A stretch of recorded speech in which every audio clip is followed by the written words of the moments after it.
कढी वाटीत कढी होती, त्याने हातात घेतली तोंडाला लावली. म्हणतो कढी कुणी केली काय माहिती, इतकी भारी झाली, इतकी भारी झाली.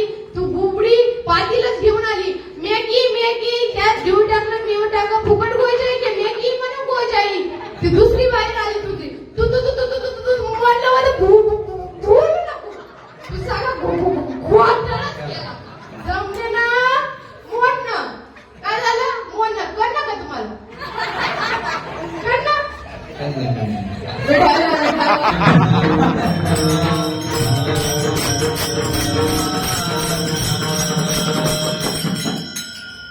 तसे आपल्या मुलांवरती आपण घरात जर व्यवस्थित राहिले तर आपल्या मुलांवर आपल्यावर डिपेंड आहे.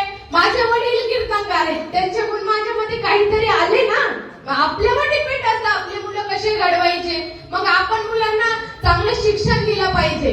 मुलींच्या बाबतीत जरा महिला म्हणजे तुम्ही जरा हेच करेल बाकी इथं दीदी मम्मीला भैया आवडतो का? तू जास्त जीव कोणाला लावली? कोणाला? भैयाला.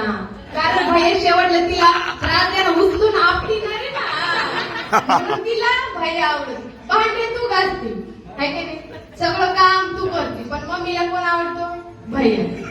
भैयाच आवडला. तो शेवटला असा उचलून आपटी ना, तेव्हा तुम्हाला कळेल.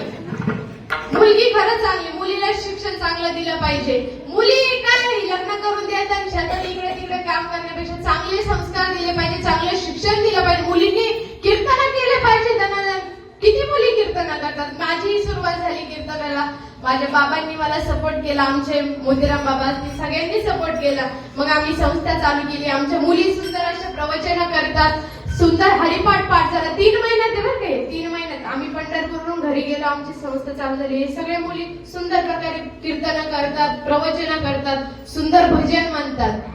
असे संस्कार केले पाहिजे. विठाला विठाला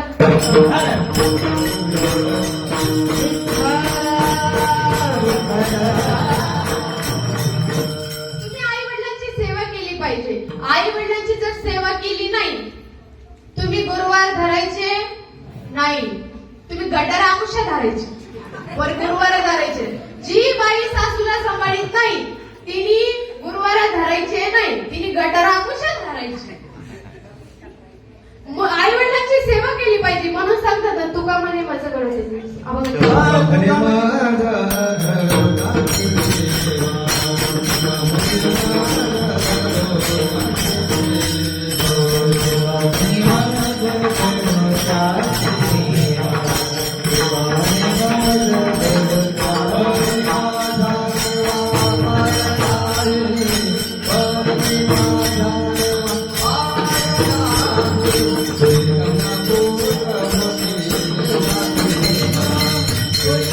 Oh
ईश्वर